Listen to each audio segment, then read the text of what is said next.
Buenas noches, bienvenidos a un nuevo programa de Local, esta noche con el tema de la situación agropecuaria. Una situación que realmente preocupa en algunos casos, como los problemas que tenemos en el sur de la provincia con la inundación, vinculándolo con otras provincias vecinas. Y también vamos a hablar de diagnóstico que hay sobre la actividad y las políticas actuales. Estaremos con nuestros visitantes luego de los auspicios. Buenas noches, Fabián, ¿cómo estás? ¿Qué tal, Hugo? Muy buenas noches, y como hacía referencia en la presentación, hoy la situación agropecuaria vamos a estar analizando, y para ello vamos a presentar a nuestros invitados. Ana Laura Basqueto, quien es vocal de la Sociedad Rural de Río Cuarto, a Francisco de Marchi, el vicepresidente de la Sociedad Rural de Río Cuarto, y José Cisneros, quien es docente de la Facultad de Agronomía y Veterinaria de la Universidad Nacional de Río Cuarto, profesor titular de la Cátedra de Uso y Manejo de Suelo y además director del Servicio de Conservación y Ordenamiento de Tierras. Buenas noches y muchas gracias por venir. Muy buenas noches. ¿Qué tal? Buenas noches, muchas gracias por su presencia.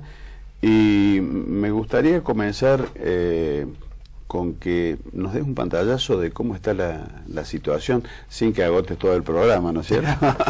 Agropecuaria hoy. Bueno, en resumidas cuentas, ya estamos entrando en el mes de junio, prácticamente ya lo que es la cosecha, la gran parte de la cosecha ya se levantó, lo que es puntualmente maíces de primera, soja, se está recolectando fuerte el maní, y bueno, ahora se están ya llevando a cabo las tareas de levantar la cosecha de maíz de segunda, que sabemos que es el 70% de lo que se siembra de maíz en la zona, se hace en fechas tardías, que es lo que se está cosechando ahora. Y bueno, también estamos en una época óptima de la implantación de cultivo de trigo. Con estas problemáticas que hemos tenido de lluvias y tiempo muy húmedo durante el otoño, ha retrasado mucho todas las labores de cosecha, de hecho que nos estamos encontrando en esta época todavía con algunos cultivos en el campo que ya deberían estar cosechados. En general sabemos que, bueno, luego de las medidas que se tomaron con este nuevo gobierno del ingeniero Macri, el campo tuvo algunos beneficios en algunos cultivos. Por ejemplo, realmente nosotros durante mucho tiempo pedíamos el tema de la baja de retenciones puntualmente en trigo y en maíz, que eso fue lo que ocurrió. Y bueno, realmente vimos como el año pasado la superficie de trigo volvió a ser prácticamente la normal para la región. El maíz superó el 25% de aumento de área, con lo cual esto le ha permitido al sector entrar en una normalidad nuevamente, o querer volver a la normalidad de lo que fue en algún momento. Lo mismo ha ocurrido con otro tipo de proyectos, como proyectos ganaderos, proyectos de cerdo. La lechería sigue lamentablemente, sí, claro, con algunas particularidades, ¿no es cierto?, sí, por la problemática. Pero en definitiva esto ha permitido poder reactivar la economía, por lo menos en lo que al sector refiere. Todo el tema maquinarias, camionetas, implementos. Bueno, realmente el productor, cuando tiene buenas condiciones, cuando realmente vienen otros tipos de vientos de cambio, esto le permite realmente poder volver a reinvertir en el campo, sí, claro, lo que en algún momento no podía. En un análisis comparativo podemos decir que el sector se encuentra satisfecho en estos momentos, o está pendiente de algunas políticas, bueno, con expectativa de algunas políticas nuevas que, sí, claro, necesarias para mayor desarrollo. Bueno, nos vienen a jugar pareciera que siempre hay algo, ¿no es cierto?, alguna cuestión. No, porque me cuesta creer que el campo esté contento, te digo. No, claro, siempre hay algo que quejarse.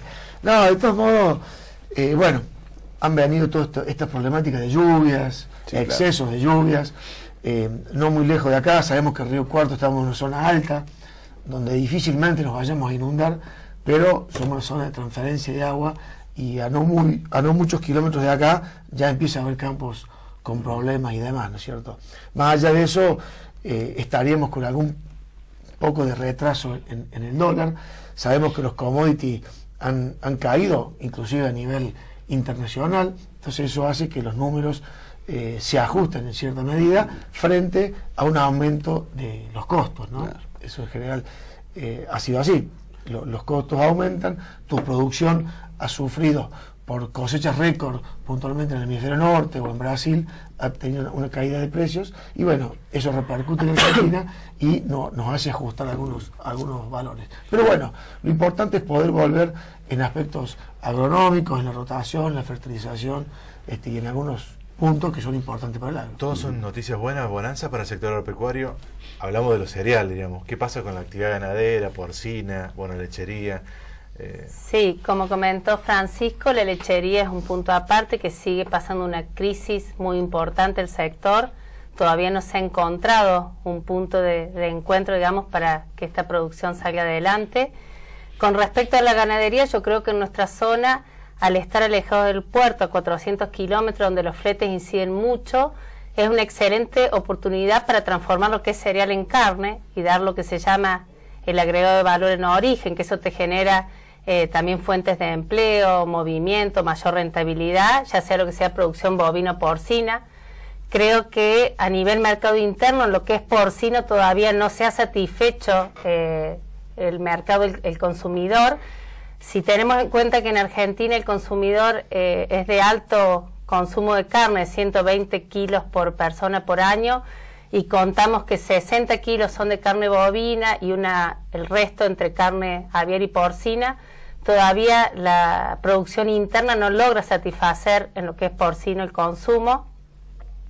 Todavía en lo que es bovino todavía tenemos mucho espacio para el consumo interno, y ni hablar el consumo externo, que cuando hablamos de países de Japón y China hablamos de miles y miles de toneladas que nos va a llevar varios años para satisfacer.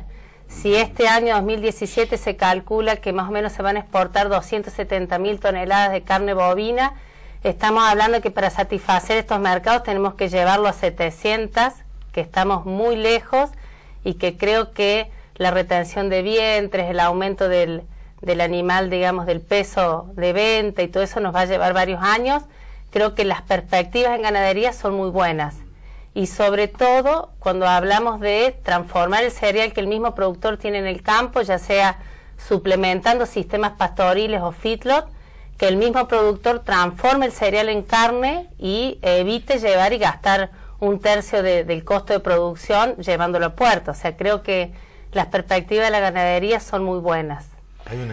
Después seguimos hablando sobre, obviamente, la ganadería. José, te quería preguntar una reflexión sobre el uso del suelo en estos momentos. ¿Qué reflexión podemos hacer? Porque por ahí, bueno, hemos hecho análisis o escuchado análisis de gente experta en cuanto a una mala utilización o este tipo de políticas que tienden a concentrar la actividad quizás en monocultivos. ¿Cómo estamos hoy? Bueno, el uso del suelo ha cambiado en los últimos años, ¿no es cierto? Desde la década del 90, pensemos que se han incorporado entre 7 y 9 millones de hectáreas nuevas a la actividad agrícola, es decir, hectáreas que antes estaban o con usos mixtos, o con usos ganaderos, o con bosques, o con pastizales transformados a agricultura. Y además no solo en términos cuantitativos tenemos muchas más hectáreas agrícolas, sino que en términos cualitativos se ha desplazado las producciones mixtas o las producciones rotadas, digamos así, soja, maíz, hacia una producción donde la soja explica el 60% de la producción, ¿no es cierto? La situación del área de Río Cuarto es un poco especial porque todavía acá se mantiene un cierto nivel de cultivo de maíz relativamente alto frente a otras regiones de la provincia. Tenemos una relación soja-maíz del orden de 2:1 más o menos en Río Cuarto, frente a departamentos como puede ser Marco Juárez, donde la relación es de 15:1 entre soja y maíz, por decir. Es decir, que ha experimentado cambios importantes también el régimen de tenencia de la tierra, desde la administración propia del productor a una administración bajo arrendamientos, con una racionalidad de corto plazo en los cultivos, es decir, cultivos de contrato anual, ¿no es cierto? Lo cual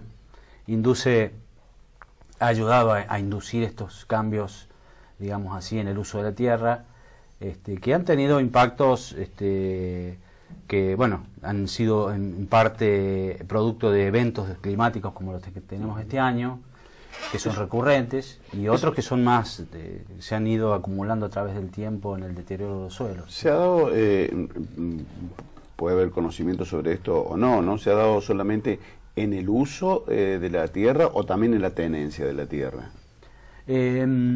Bueno, yo no tengo estadísticas sobre cambios de propiedad. Sí, lo que se manejan son estadísticas que de entre un 50 y un 60% de las superficies cultivadas están bajo este régimen de contrato anual, digamos, contrato anual por un año, que por lo general, como te decía, induce además de las cuestiones económicas, de precios y de fletes, como comentaba recién la compañera, también induce a un cambio en el uso del suelo, que desde el punto de vista de la producción, en parte este aumento de la superficie explica el aumento en la producción agrícola global, que pasamos de 60 a este año, el año pasado, 120, 130 millones de toneladas, se ha duplicado la producción.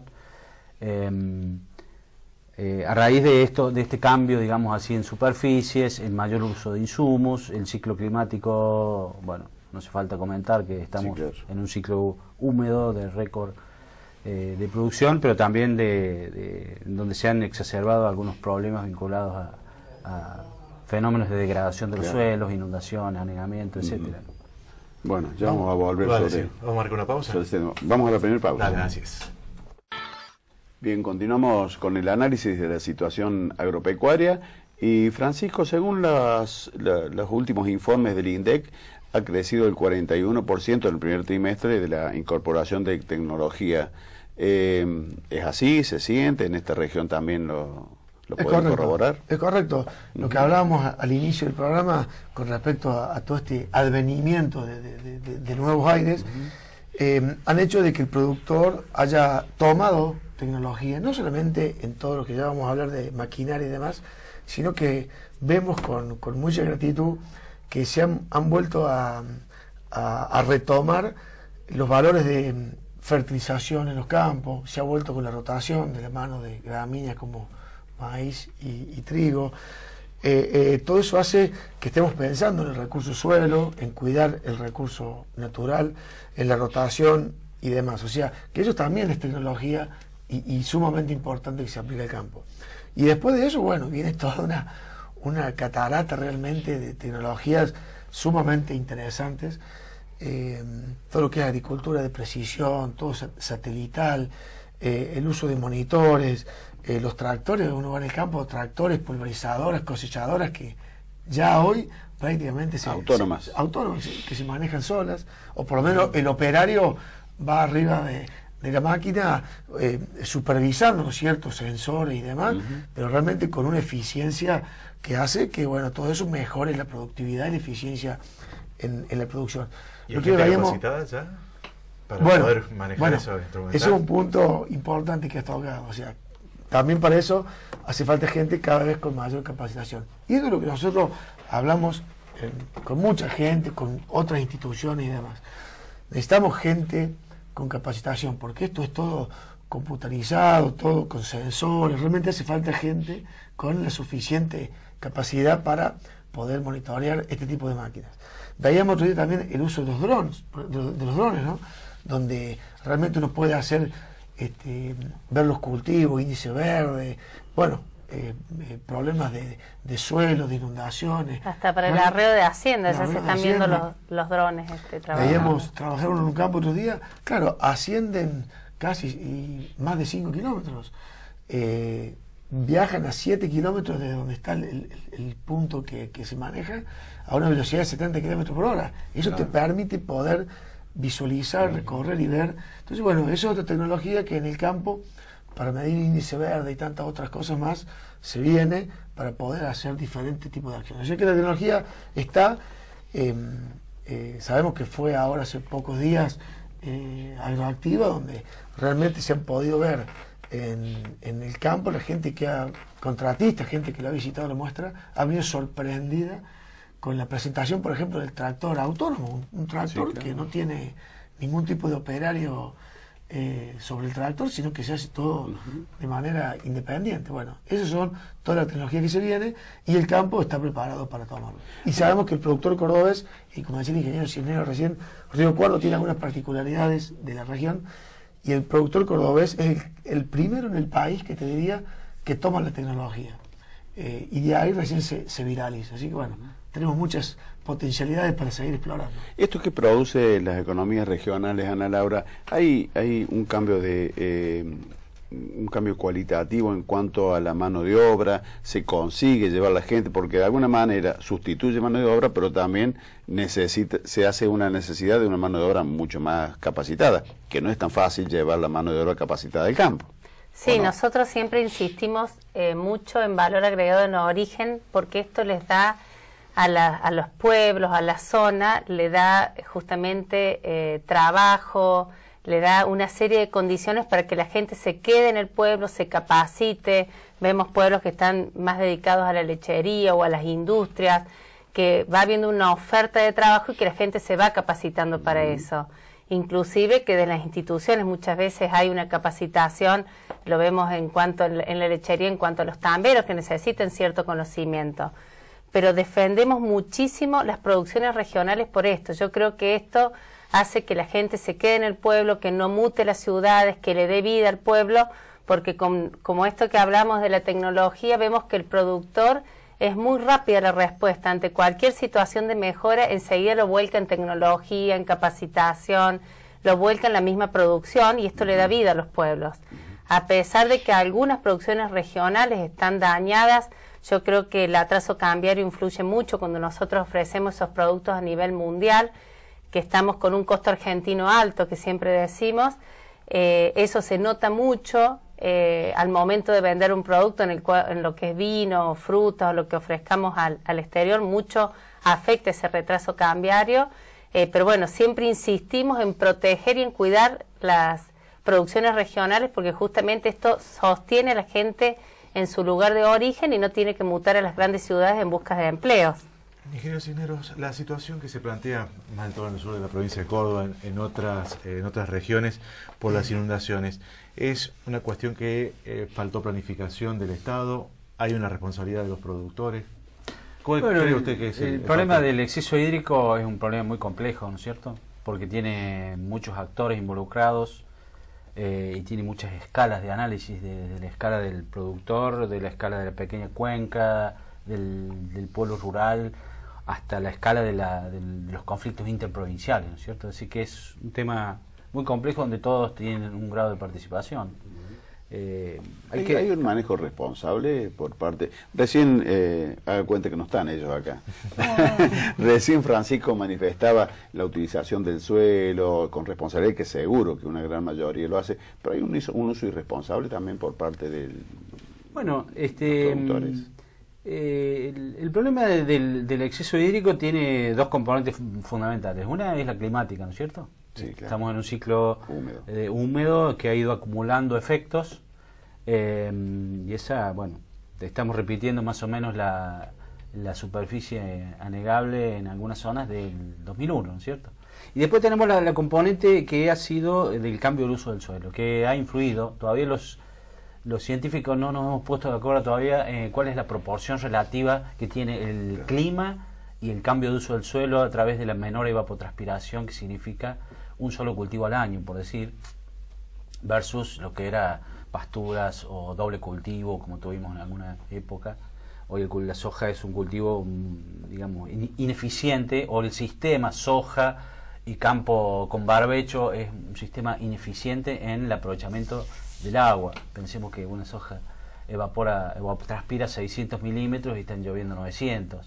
Es decir, que tenemos un excedente hídrico que parte se evapora, parte escurre y parte se va a la napa, ¿no es cierto? Entonces, el fenómeno que estamos observando hoy tiene la característica de tener ese componente climática y esa componente pequeña que se ha ido sufriendo acumulaciones, digamos, a través de los años, que manifiesta en estos fenómenos que vemos hoy inundación, por un lado, que es el agua que desborda de los ríos y de los canales, que es un poco distinto al fenómeno del anegamiento de los campos por elevación de las napas freáticas, ¿no es cierto? Son dos fenómenos que muchas veces se toman como sinónimos, pero cada zona tiene sus particularidades.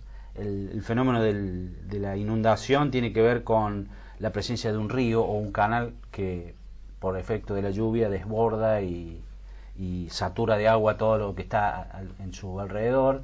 Y el fenómeno de la napa freática es un fenómeno un poco más complicado porque es un agua que si no evapora y sigue lloviendo, el agua va a permanecer. Las perspectivas para el año entrante en las zonas anegables son que van a permanecer anegadas, es decir que viene un año, no sé si vos tenés información mejor, Francisco, pero viene un año entre neutro y niño. Así es, así parece. Para el año que viene. Sí, sí. Complicado para quienes están con... Lo que pasó, nos visitaba gente del INTA que nos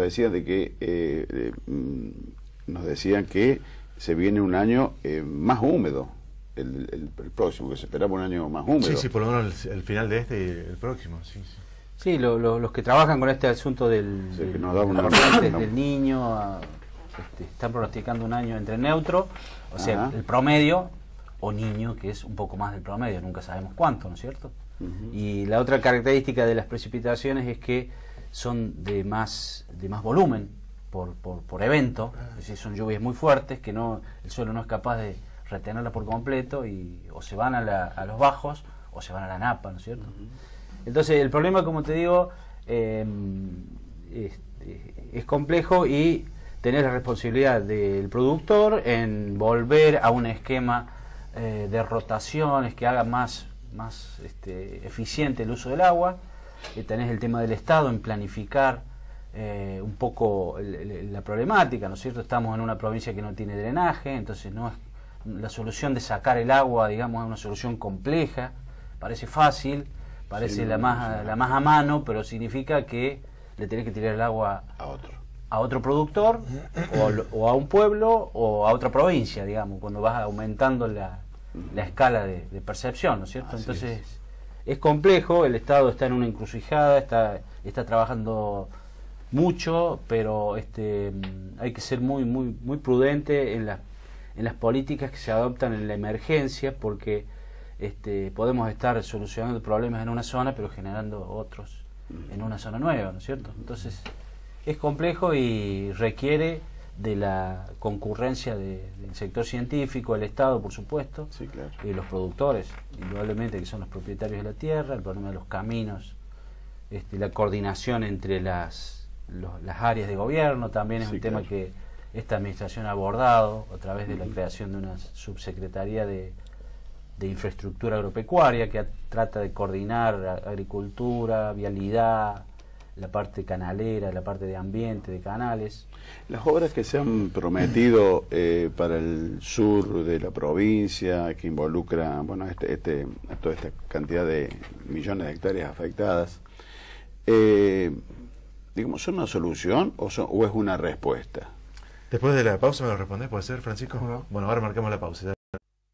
Continuamos con las visitas analizando la situación agropecuaria.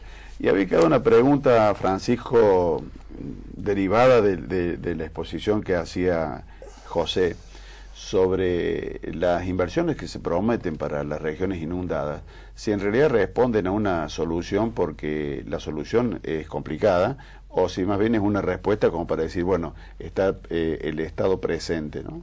Bueno, creo que el ingeniero ha sido sumamente claro que la problemática es una sumatoria de cosas. No con una terminar de solucionarlo, aunque seguramente las obras ayudarían, a mi entender. Él es un especialista en la materia y ha sido profesor mío, no le voy a decir nada, falta que me devuelva la nota.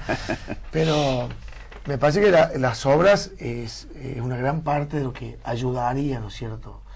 Y si es una respuesta, sería una respuesta a tantos años en la que nunca se hizo nada. El día pasado tuvimos la oportunidad de tener una reunión en la sociedad rural con diputados que vinieron a la ciudad y casualmente le planteábamos el tema de la infraestructura, el tema caminos, el tema La doctora hablaba recién del tema de los proyectos ganaderos, de avicultura, porcinos, y hoy muchos productores, la problemática que tienen es que no pueden salir de los campos con la producción, tampoco pueden entrar con el alimento. Claro, entonces muchos de esos proyectos hoy o se tienen que dar de baja por la problemática y no se llevan a cabo por la problemática de la infraestructura. Yo siempre digo, nosotros ahora somos la cuarta generación en el campo y mi bisabuelo sacaba la producción de aquella época por los mismos caminos que la saco yo ahora. Claro.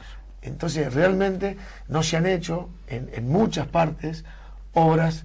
Hablamos por ejemplo de la red vial, de las autopistas, caminos que ya deberían ser rutas. O sea, creo que es toda hace a un todo, ¿cierto? La infraestructura. Y siempre también la problemática se exacerba cuando hablamos de productos perecederos, en el tema de la leche, el día a día. O sea, la materia prima que no se saca se tiene que tirar. Entonces realmente es un problema importante que yo creo que en muchos años no se le ha dado el real lugar para proteger las economías regionales, porque por un lado estamos fomentando, estimulando a que haya economías regionales y por otro lado no le damos salida al producto, o sea que es medio incongruente. ¿Dónde está el fundamento de la crisis que están teniendo los tamberos en la actualidad? También es un problema muy complejo que no se ha logrado, digamos, solucionar. Muchos reclaman de parte del tambero un precio, digamos, de base que ellos tengan, ya que cualquier persona tiene, el que hace maíz tiene un precio de pizarra, el que hace soja, y el que hace leche entrega el producto y después cobra. Inclusive la industria es el que le pone los castigos de la leche, de las células somáticas, o sea, todo posterior a que le entrega. Entonces, por ahí no es un mercado transparente. ¿Por qué con tantos años no se logra eso? Se sigue reclamando y no se logra, digamos, que el productor tenga un precio de referencia. Y siempre, bueno, hace varios años que sabemos que está trabajando por debajo del costo. Ha habido muchos años de acompañamiento de costos sin un acompañamiento real del precio de la leche. Hubo un cambio de gobierno, inclusive sigue la misma situación. Exactamente, sigue la problemática, no logran destrabarlo. El industrial inclusive lo traslada esos mayores costos. No es que la leche está barata y por eso se le paga poco. Yo creo que algo importante sería sentar lo que reclaman a todos los actores, a la industria, a los productores, a las instituciones, o sea, a todos los actores y ver dónde se puede solucionar esto, porque sabemos bien que se han vendido tambos, que se ha bajado la producción. O desaparecido los tambos también. Sí. Y todo esto en algunas zonas ha sido una problemática terrible para sostener la gente en los pueblos. Sabemos que hay pueblos donde la producción lechera es muy importante, incluso ha bajado el consumo de leche y no se logra darle una solución a esta problemática. Y este tema de las inundaciones los afecta muchísimo, están muriendo animales, hay muchísimo animales cuando estamos con el barro hablando, muchísimo cuando estamos hablando de un producto perecedero que tiene que salir todos los días del tambo, la leche.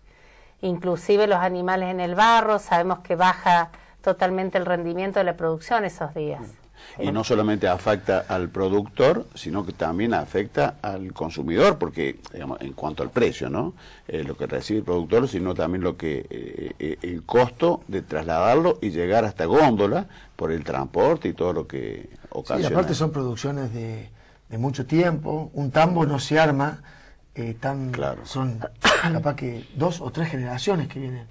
El sábado estaba con una persona que después de 70 años de un tambo, de 3 generaciones, lo tuvieron que cerrar directamente. Entonces, realmente es complicada la actividad, tiene muchas aristas y, bueno, indudablemente se ve que todavía no se le encuentra el punto porque tiene muchas variables. Uno pasar de un cultivo a otro y no es tan difícil. Sí, claro. Son ciclos un poco más cortos y demás, pero bueno, sabemos que todos estos proyectos ganaderos, lácteos, avicultura, porcinos son proyectos de altos costos a largo plazo y si no están las políticas suficientemente claras y por ahí es difícil encararlo, ¿no? José, en programas anteriores en los cuales nos visitó la gente del INTA, que yo recién hacía referencia, también nos hablaba de que quizás estamos analizando las inundaciones como un efecto que, bueno, si no llueve más ya se soluciona todo, pero nos hablaba de 20 años o más en cuanto a la recomposición del suelo, o que vuelvan a ser suelos aptos para la agricultura. Sí, uno de los problemas de la agriculturización, como se llama genéricamente esto, es que se han tomado decisiones erróneas en cuanto a la aptitud de los suelos. O sea, se ha sembrado en suelos que no tienen aptitud de agricultura. Entonces, para ningún producto. Solamente para el uso con vacas de cría, para pastizales naturales, ¿no es cierto? Es decir, muchas de las áreas que hoy vemos inundadas en realidad son naturalmente inundables.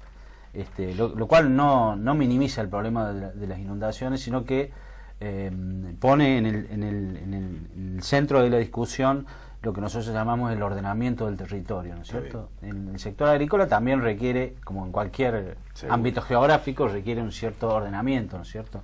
Una de las primeras medidas de ordenamiento es la utilización de las tierras en función de lo que pueden producir, para lo que son aptos, de la receptividad que tienen, ¿no es cierto? En ese sentido, bueno, la provincia de Córdoba tiene más o menos unas 700.000 hectáreas que son de campos no aptos, en las zonas agrícolas, digamos, son de campos no aptos para la producción agrícola. ¿Y son utilizados para la producción agrícola? Y una proporción de ellos, entre un 20 y un 40% de esas tierras, están siendo utilizadas en cultivos para los cuales no son aptas, ¿no es cierto? ¿Y de quién depende de quién tendría que regular eso o no está Bueno, regulado? en eso nos debemos una política, aunque sea avanzado, una política de ordenamiento del territorio que de alguna manera ponga ciertas pautas, cierta lógica, cierta racionalidad en lo que son los contratos de arrendamiento. Porque esas tierras que son más vulnerables a la degradación sí tienen un ciclo de recupero. Cuando uno ve que esas lagunas que desaparecen en la sequía y queda la playa salina, ¿no es cierto? Sí. Esas tierras pueden tardar años en recuperarse. Las tierras que son de mejor aptitud también son tierras que se recuperan más rápido, ¿no es cierto? Es decir, una vez que se va el agua, los efectos en realidad los estamos estudiando, pero los efectos son menores. De cualquier modo, el trabajo en estas condiciones de mucha humedad generan algunos impactos negativos que no tienen que ver tanto con el agua, sino más vale con la compactación del suelo. La cosecha en condiciones de mucha humedad genera mucho huellado. El productor lo conoce bien porque después los suelos quedan apretados. Algunos suelos se recuperan más rápido, digamos. Yo no sería tan alarmista de que los suelos se van a tardar 20 años. Los que se recuperan más rápido son los que son, digamos, de alguna manera aptos para la los que son más aptos también tienen un tiempo de recuperación. Estos son más marginales, digamos. Exactamente. Los suelos más marginales, por eso mismo, requieren producciones específicas adaptadas a las condiciones de su suelo, ¿no? Y dentro del nuevo esquema con más precipitaciones, ¿hay que replantear la producción agropecuaria en la zona? Lo que nosotros vemos es que este esquema de un cultivo anual es un sistema, como te decía, ineficiente. En ese sentido, la vuelta al esquema de rotaciones ganaderas, de rotaciones de doble cultivo anual, ayudarían en cierto modo a morigerar el tema de la elevación de las napas, la parte forestal, que en este momento está discutiéndose una ley de promoción de la forestación. El árbol es un ser vivo que tiene una alta capacidad de hacer una evaporación natural del agua, digamos así. Así que en la medida que se vuelvan a implantar superficies más o menos significativas distribuidas en el territorio, creo que también es una política de largo plazo que habría que promover en el sector rural, ¿no es cierto? En este sentido, Ana Laura, ¿hay muchos productores que están volviendo a la producción mixta? Sí, yo creo que sí, más con las perspectivas de exportación de carne. Lo que ve uno no son las grandes extensiones que veíamos antes, eso es claro que no va a volver, pero sí los sistemas de suplementación o los sistemas de feedlot, o sea, muchos campos que tienen su sector agrícola y un espacio reducido para la ganadería o la producción de carne porcina. pero el hecho de, como decíamos anteriormente, utilizar el cereal sin moverlo en el mismo campo y transformarlo en carne, yo creo que es una oportunidad excelente. Vamos a marcar la última pausa, ya regresamos. Bueno, ingeniero Cisneros, usted fue uno de los impulsores de una serie de obras que se hicieron en la década del 2000, en el comienzo del 2000, que permitieron regular las cuencas hídricas en el sur de la provincia de Córdoba.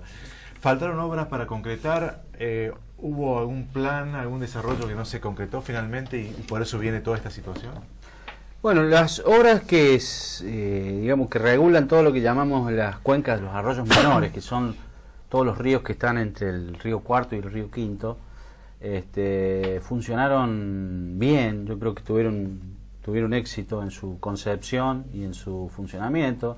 Pensemos las dos presas que hay en el Pedemonte, las Chiras y las Lajas. La presa del Tigre Muerto, que regula, digamos, en la cuenca baja las inundaciones que afectaban a la Bulalle. Después tenemos una presa muy grande en el río Quinto, que, bueno, ha tenido algunos problemas de funcionamiento, pero también es una obra hidráulica muy importante, toda la canalización de los bajos del Saladillo. Digamos que esa zona yo creo que está bien cubierta en obras. Después están las obras de la cuenca La Picasa, que también fue un proyecto importante que falta terminar. Esa es una zona de conflicto muy importante porque corta la ruta 7. Ahí faltan todavía algunos reservorios. Y después está toda la zona un poco más compleja desde el punto de vista del manejo, que son todas las zonas de cuencas aisladas que están al sur del río Quinto: Jovita, Pinsen, norte de La Pampa, oeste de Buenos Aires. Ahí es muy difícil por la configuración topográfica del terreno, donde no hay forma de sacar el agua, y mientras más agua estemos sacando, más grandes tienen que ser las obras. Yo creo que en esta etapa habría que hacer foco un poco en esa zona, a través de lo que es un concepto no solo de evacuación del agua, sino una regulación que permita que los excedentes hídricos no se vayan tan rápido, que las obras no colapsen con estas fuertes lluvias, y que estemos preparados también para los eventos de sequía, ¿no es cierto?, que van a volver y que a mi criterio son mucho más graves desde el punto de vista productivo, social y ambiental que los eventos de inundación como los que tenemos estos años, porque cuando hay sequía no cosecha nadie, ¿no es cierto?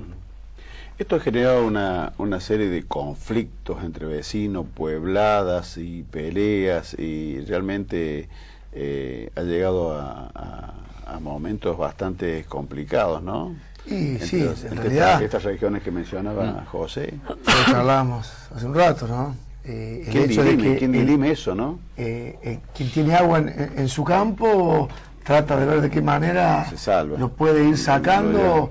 Los caminos pasan a convertirse en desaguadero de todos esos campos y tantas otras cosas.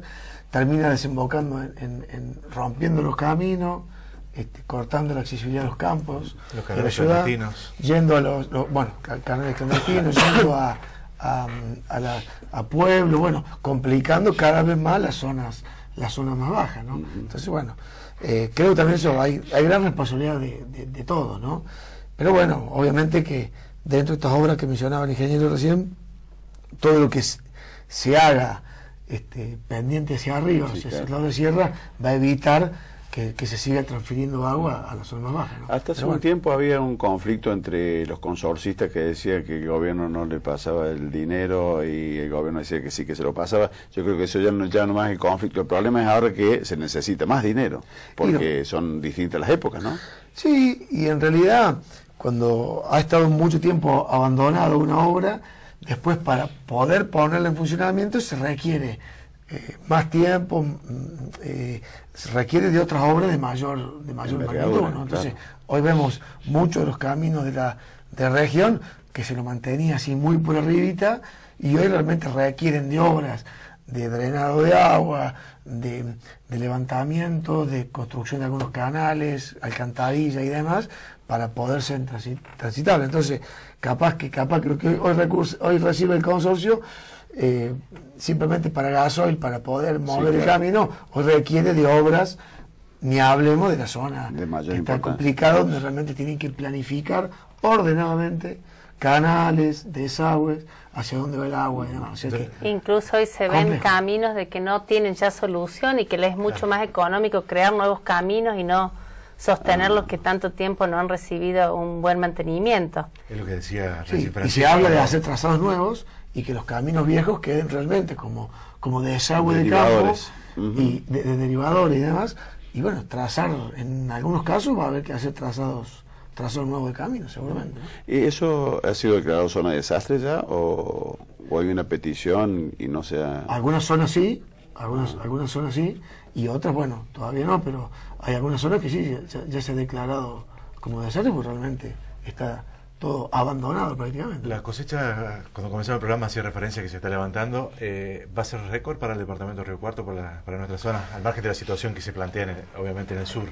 En la general, en soja hubo algunas novedades, se esperaba algo más, y realmente hubo un 5, un 8, un 10% menos de producción.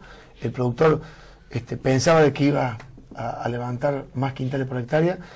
Esa alta temperatura y esa sequía puntual de fin de verano, fin de febrero puntualmente, que es la etapa crítica para el final del llenado de grano en soja, le truncó el llenado, entonces ahí hay entre un 5, un 8, un 10% menos de producción. Pero lo va a compensar ampliamente en el volumen de grano el maíz, donde sabemos que aumentó la superficie y para bien pasó al revés que en soja en muchos casos. El productor que esperaba cosechar menos kilos está cosechando algunos kilos más, ¿no? Entonces, bueno, esperaremos ahora el maíz de segunda, que es el 70% de la superficie, a ver qué pasa. Pero en realidad, si hay algo más de grano, va a ser puntualmente por el maíz, porque se sembró más trigo y hubo por la tecnología que hablábamos y algunas lluvias oportunas, un levantamiento en la producción. Bien, muchas gracias por venir. Se van a llevar un presente del programa, un Malbec de supermercado.